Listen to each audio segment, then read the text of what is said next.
Very good morning to all of you, my dear students and all viewers. You are welcome to my channel where you are going to learn about the different concepts of science, and it is particularly related with the school children only. So here today's my video is related with the science of class 7th, where you are going to study about the acid, base and salts.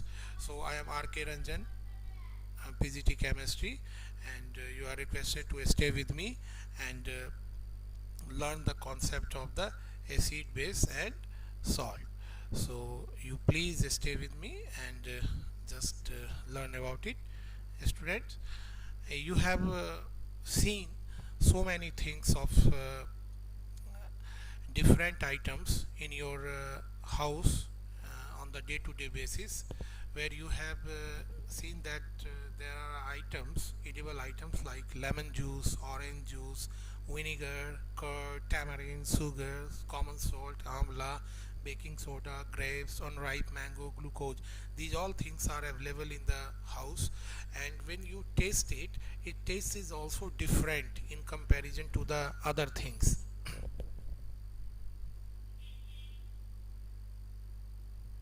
Here you may see that the here you may see that the what I will tell you, the lemon juice is having the sour taste, orange juice having sour and sweet, vinegar sour, curd having sour, and tamarind sour taste, sugar sweet taste, common salt salty, amla sour taste.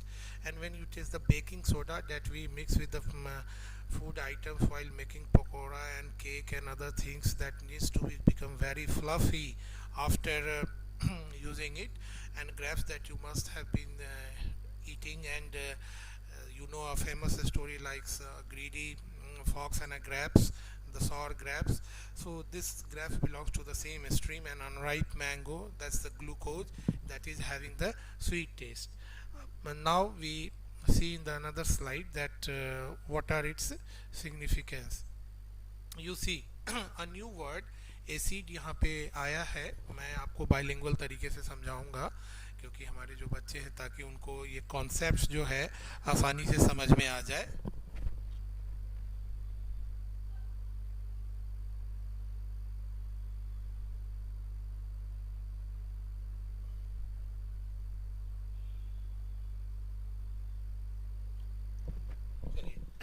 बच्चों यहाँ पर आप देखेंगे कि acid are substance which have sour taste, and these substances are acidic in nature. Like मैं यहाँ पे बताऊँगा, जैसे विनीगर है, तो विनीगर में आप देखेंगे कि ये बेसिकली एसिटिक एसिड से बनता है, और इसमें 5 से लेके 8% के बीच में एसिटिक एसिड होता है. आप लोगों ने देखा भी होगा, जैसे जो चाउमीन वगैरह बनता है, इन सब जगहों पे विनीगर का इस्तेमाल किया जाता है.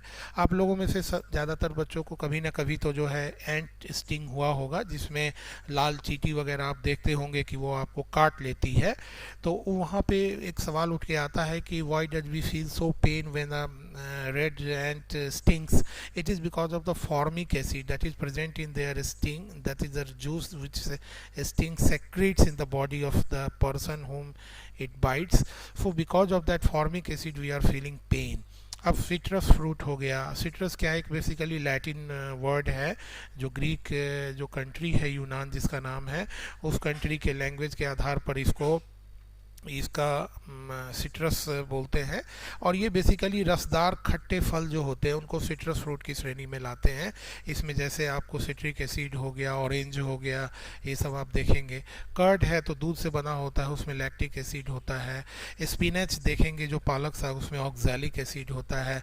आंवला वगैरह हम लोग देखेंगे तो उसमें जो है ना ये जो है एस्कॉर्बिक एसिड होता है. और जितने भी खट्टे जैसे इमली वगैरह है, देखिएगा अलग तरह का उसमें बहुत तीखा तेज़ खट्टापन होता है, तो वो टार्टेरिक एसिड की श्रेणी में आता है. खट्टे अंगूर हो गए, जो खट्टे आम के फल हो गए, ये सभी के अंदर. ठीक है. अब यहाँ पे एक सवाल आता है कि जब हमने एसिड के बारे में देख लिया, तो what is the base. Basis, ये एक बहुत कॉमन वर्ड है जो आप लोग सुनते होंगे। तो हम लोग अपने जनरल अपने घरों में कहाँ देखते हैं, जैसे कि लाइम वाटर हो गया, चूने का पानी। अब देखते होंगे अब तो वाइट वॉश नहीं होता है, अब तो सिंथेटिक पेंट से होता है। पहले जब वाइट वॉश हुआ करता था तो लाइम जो ऑक्साइड होता है CaO, चूने का पत्थर जिसको बोलते हैं, उसको जो है वाटर के साथ मिक्स कर दिया जाता था तो एक एक्सोथर्मिक रिएक्शन होता था, तो कैल्शियम हाइड्रोक्साइड बनता था और उसके ऊपर में पानी जमा हो जाता था, and that water is known as the calcium hydroxide. Okay अब यहाँ पे आप लोग देखेंगे कि विंडो क्लीनर हो गया, यह भी जो है सो अमोनियम हाइड्रोक्साइड का बना होता है, जिससे शीशे वगैरह की खिड़कियाँ साफ करते हैं। पोटासियम हाइड्रोक्साइड हो गया, ये अमोनियम हाइड्रोक्साइड से बना होता है। अब सोप देखेंगे तो साबुन क्या है, साबुन में बेस की बात कहाँ से आती है। देखिए बेस जो होता है basically bitter by the taste होता है, और आप लोग देखेंगे कि जब आँख वगैरह में साबुन कभी आ जाता है तो बहुत तीखा तेज जलन होती है। It is because of the basis present in the soap. Okay so और सोप बेसिकली केमिकली है क्या, तो soap is the long chain of the sodium salt of fatty acid. ये हम लोग आगे क्लासेज में खासकर क्लास 9 10th वगैरह में हम लोग जाएंगे तो एक प्रोसेस होता है जिसका हम लोग सेपोनिफिकेशन बोलते हैं। तो वो सेपोनिफिकेशन के बारे में हम लोग जब पढ़ेंगे तो उसके बारे में हम लोग जानेंगे। अब यहाँ पर यहाँ देखिए कि एक मिल्क ऑफ मैग्नीशिया हो गया, ये क्या है। आप लोगों ने देखा होगा कि बड़े बुजुर्ग में बहुत सारे लोग कंप्लेन करते हैं जी एसिडिटी हो गई है, पेट में एसिड बन गया है, और एसिड बन जाने के कारण जो है इसको बहुत दिक्कत हो रही है। तो उस एसिड को न्यूट्रलाइज करने के लिए बेस चाहिए। भाई बेस कौन सा होगा, तो वहाँ पर मिल्क ऑफ मैग्नीशिया जो करके एक लिक्विड आता है मार्केट में, आपको जेलुसिल बोल के एक ब्रांड मिलता है, उस ब्रांड की दवा लोग लेते हैं। डाइजिन वगैरह जो लिक्विड डाइजिन आता है वाइट कलर का, देखेंगे कलर खैर कुछ भी हो सकता है, कोई अगर देखने में सुंदर होने के लिए पिंक कलर मिला दे तो इसका मतलब ये नहीं है कि दवा का नेचर जो है सो चेंज हो जाएगा। तो यहाँ आप देखेंगे कि मिल्क ऑफ मैग्नीशिया वगैरह जो है, जो कि मैग्नीशियम हाइड्रोक्साइड का सॉल्यूशन होता है, उसको लेने के बाद जो है ना वो पेट में रिएक्शन करता है एसिड के साथ और उसको न्यूट्रलाइज करके सॉल्ट बना देता है। ठीक है, तो अब यहाँ पर एक हम लोग देखेंगे कि नेक्स्ट में क्या है। अब देखिए न्यूट्रल सब्सटेंस, वह सब्सटेंस जो ना तो एसिडिक है ना तो बेसिक है, वो न्यूट्रल में आता है। ठीक है, substance which are neither acidic nor basic are called the neutral substances. इसमें आप देखेंगे जैसे शुगर का सॉल्यूशन हो गया, सॉल्ट का सॉल्यूशन हो गया, डिस्टिल वाटर हो गया। अब जो डिस्टिल वाटर हमारे नॉर्मल वाटर से अलग है, क्योंकि वो इवेपोरेट होके फिर से कंडेंस होके जो वाटर बनता है वो डिस्टिल वाटर होता है, जो हम लोग बैटरी वगैरह में डालते हैं, या जो हम लोगों के इंट्रावेनस इंजेक्शन जो पड़ता है तो उसमें दवा वगैरह के साथ जो मिक्स किया जाता है। अब एसिड है या बेस है या न्यूट्रल है, इसको हम लोग कैसे पहचानेंगे। तो जैसे हम लोग गर्मी का पहचान थर्मामीटर से टेम्परेचर के द्वारा करते हैं, उसी प्रकार से एसिड बेस सब्सटेंसेस का जो पहचान होता है वो इंडिकेटर के द्वारा होता है। इंडिकेटर केमिकल भी होता है और नेचुरल भी होता है। मतलब एक जो हम लोग हमारे घर के आसपास होता है और एक जो हम लोग लेबोरेटरी में देखते हैं। तो यहाँ हम लोग पहले जो है आपको नेचुरल इंडिकेटर के बारे में करेंगे बात। उसका क्या होता है कि जब हम एसिड में डालेंगे तो उसका कलर अलग हो जाएगा, बेस में डालेंगे तो अलग हो जाएगा, और न्यूट्रल में उसका कलर अलग टाइप से होगा या उसका कलर चेंज नहीं होगा।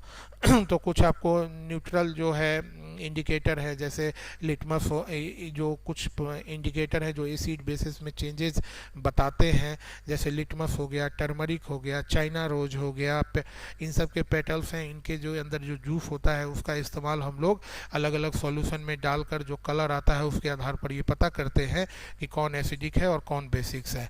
सो litmus, turmeric, china rose petals are some of the natural occurring indicator. तो बच्चों यहाँ इस लेसन में यहीं तक रखिए। अगले लेसन्स में हम लोग देखेंगे कि इन इंडिकेटर्स का हम कैसे इस्तेमाल करते हैं, किस प्रकार से एसिड बेस और न्यूट्रल सब्सटेंसेज के बीच में डिफ्रेंशिएट करते हैं। इसके हम लोग नेचुरल तरीके भी और केमिकल तरीके को भी देखेंगे। आप इस लेसन्स को बार बार सुनिए, अपने नॉलेज को रीइंफोर्स कीजिए, और अगर कोई डाउट है तो यू प्लीज़ आस्क मी।